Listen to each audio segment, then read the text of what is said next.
And that at this point, there is no impediment to her obtaining full-time employment. If you're gonna make the finding for him. I got you.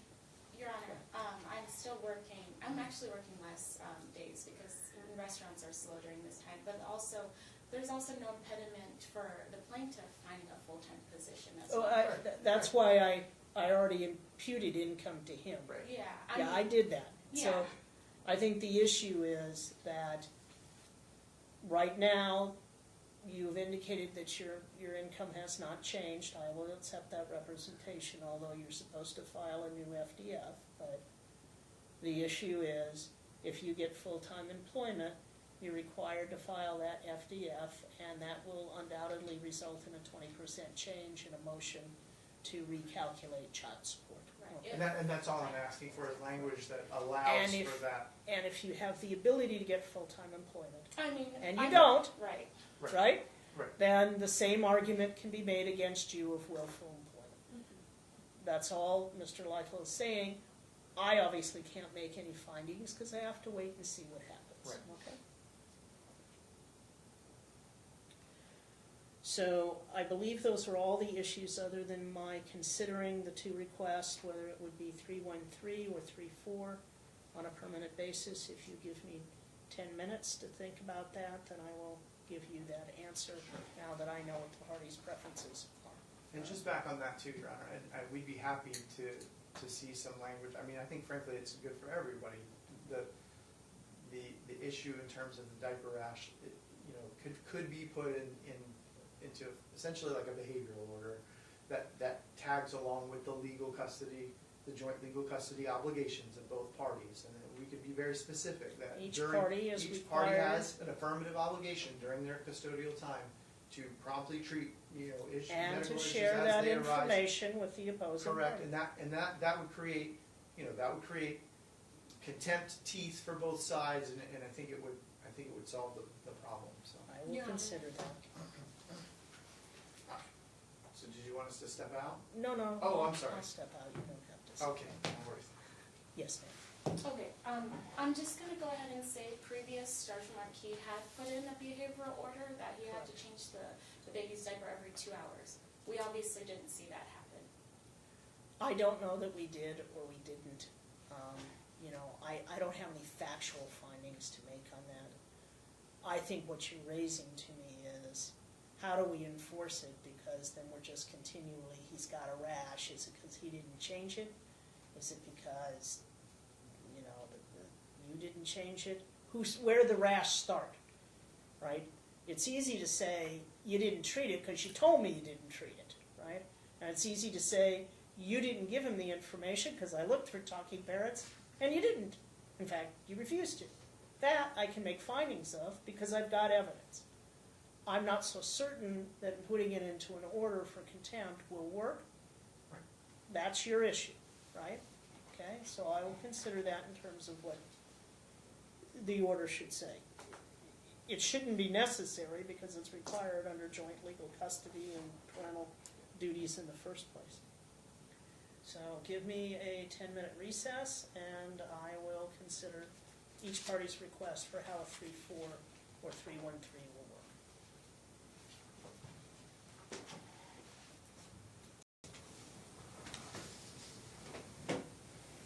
You can be seated. All right.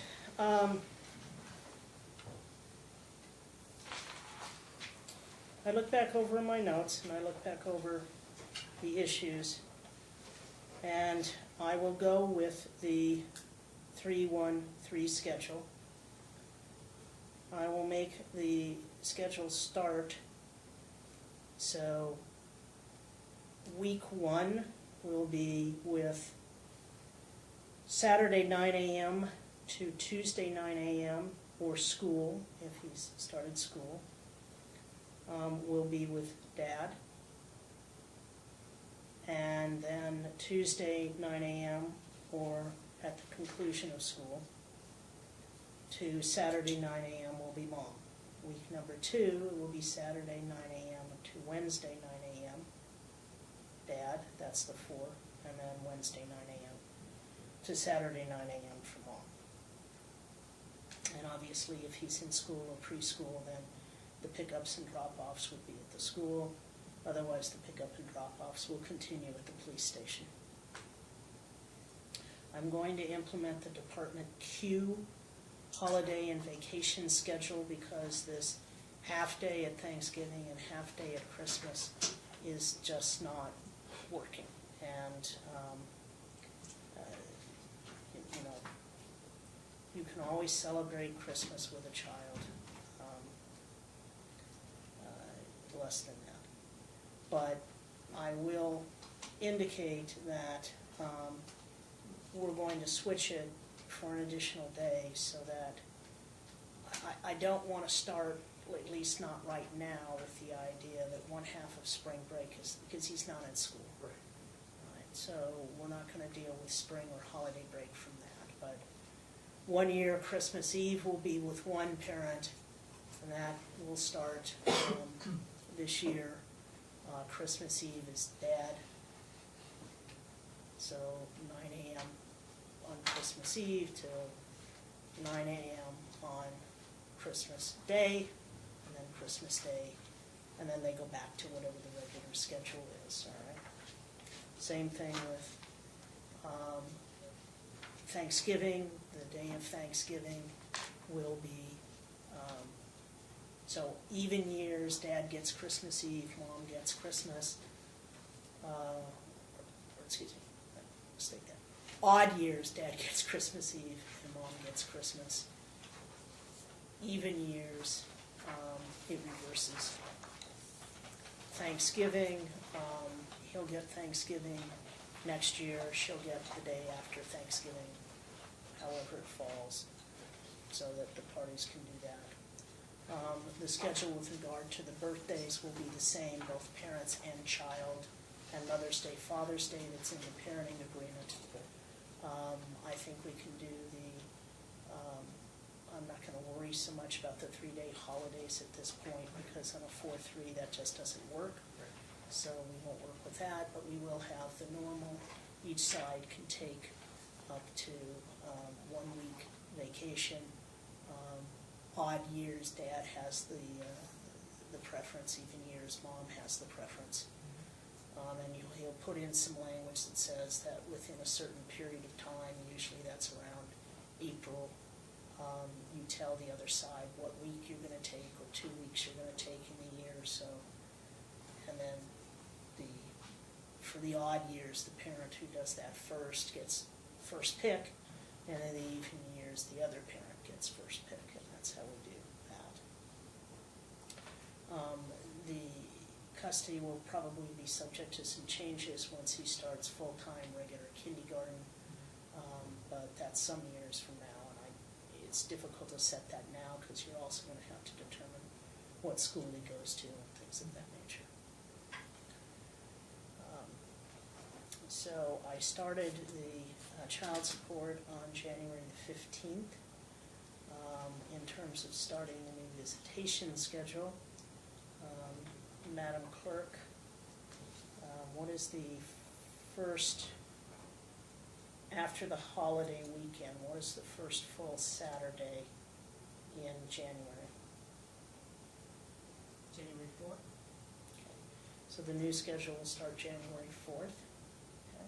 You'll follow the old schedule to then. You'll follow the same. So next week, just to make this clear, let's go ahead and I need to change New Year's too, because New Year's is split that same way, and that's a mess. So Christmas Eve, I think I said Dad in odd years. So next week, you'll have Christmas Eve, and then you'll have Christmas Day.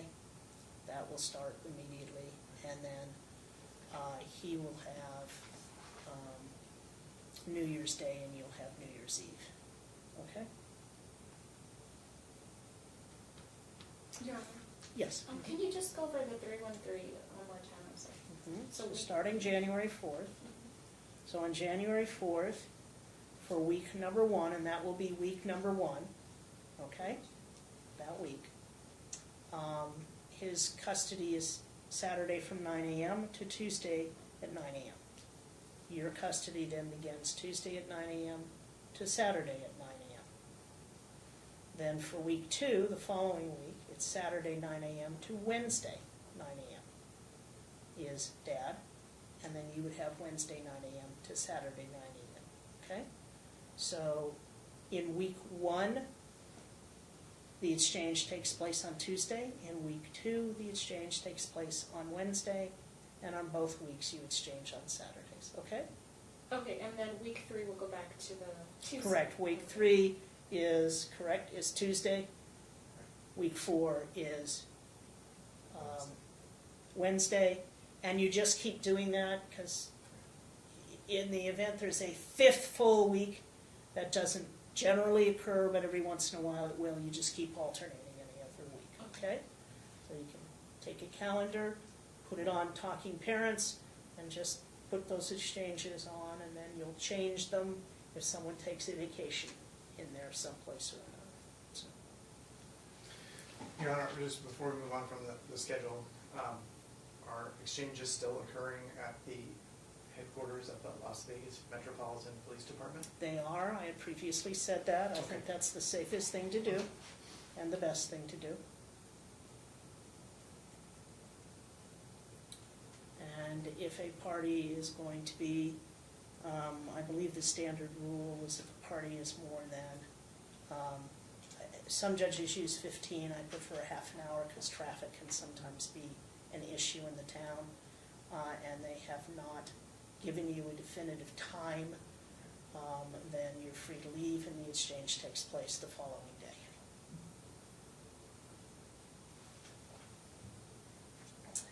I believe that covers all of the issues, other than the standard language that has to go into a decree. I am not going to put into the decree that, this issue of the diapers. I mean, legally you have to provide the medical information, and legally you have to get your child treated. Correct. Okay? That's what the law requires. And if that doesn't occur in the future, and it's proven it hasn't occurred in the future, then that will be an issue for a motion at another day and time. There is a couple things. We did make an ask for an award of attorney's fees and costs, which we haven't covered here today. In conjunction with that, earlier in the case, there was an order for a paternity test, and the order was worded such that if it confirmed paternity to Nick Ravello, that mom would be responsible for his fees associated with taking that test, and that those would be dealt with at the time that attorney's fees are dealt with. So that would be now. And that test did confirm his paternity, and it was a $90 fee that he paid. And frankly, there was no reasonable basis for asking for the test in the first place, but Correct. you have a right to ask for it, and the judge awarded it. So you are now asking for attorney's fees, sir, as well as the paternity test. Yeah, we'd asked that in our Do you want pre-trial memo and in our closing. Your Honor, may I? You may, absolutely. Okay. So I'm also asking for awarded attorney's fees because I've had to go through 3 different attorneys as well, on top of, also going to work, paying for school, taking care of my child as well. So, I mean, it's been a lot.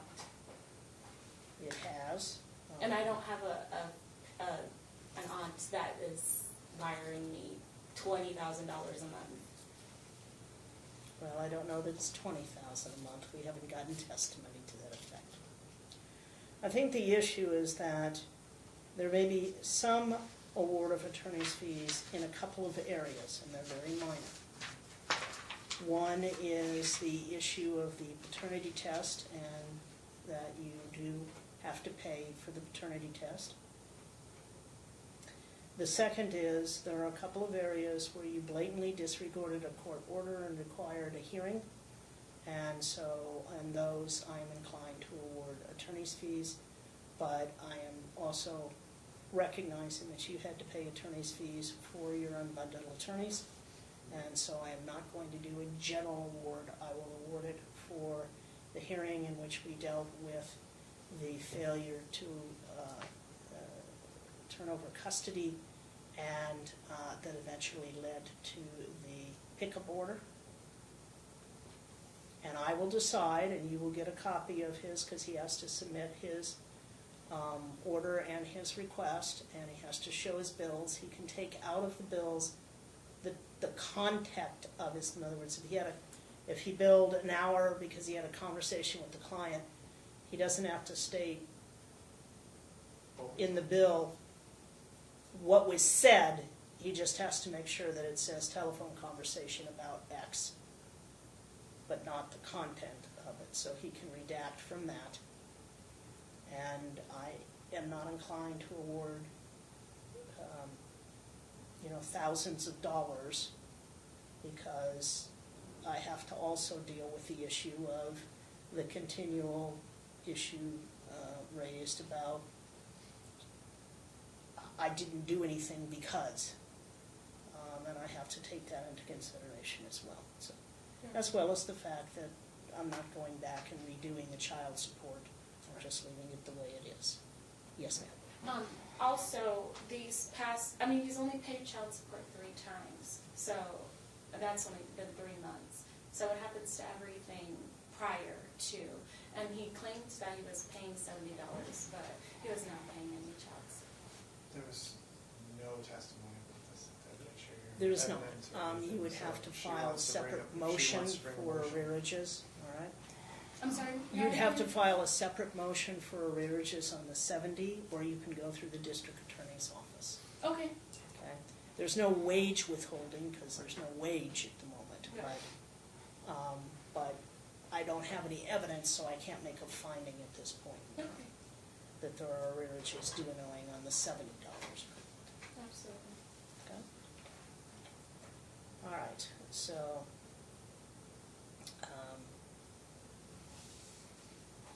I'm assuming that Your Honor would like me to draft the decree. I do, and I was about to tell you that. Okay. All right, I believe that concludes all of the issues before the court, and so we'll be in recess. Can I get just because of the weirdness of the schedule right now, not for me, but for my staff, could I just get sort of a deadline of when the court would like to see that decree produced? I think it would be fair to say that you I ought to think do it's it. normally 10 days, but Correct. this time of year, that's a little bit tricky for me. No, well, it's tricky for anybody. It's Yeah. either Christmas or it's Hanukkah. Right. Or it might be some other holiday in Right. some other religion. Right. So I understand that. But we do need to have at least an order that deals with changing it Right. to begin on January 4th. So Could, My could answer the is- minutes suffice until?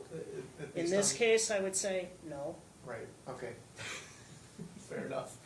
Right? I'm not going with minutes because both sides have talked about that. So I would say that you, I to will the get it. extent that we're talking about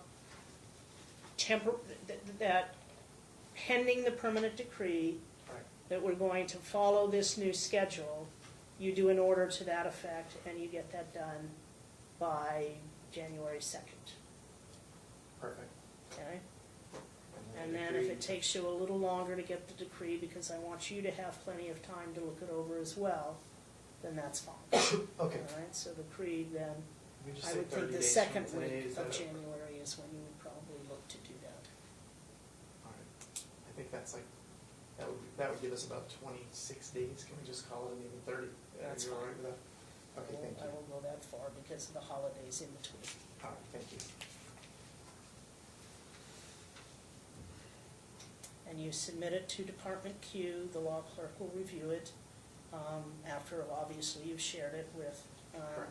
Ms. Sangalaza.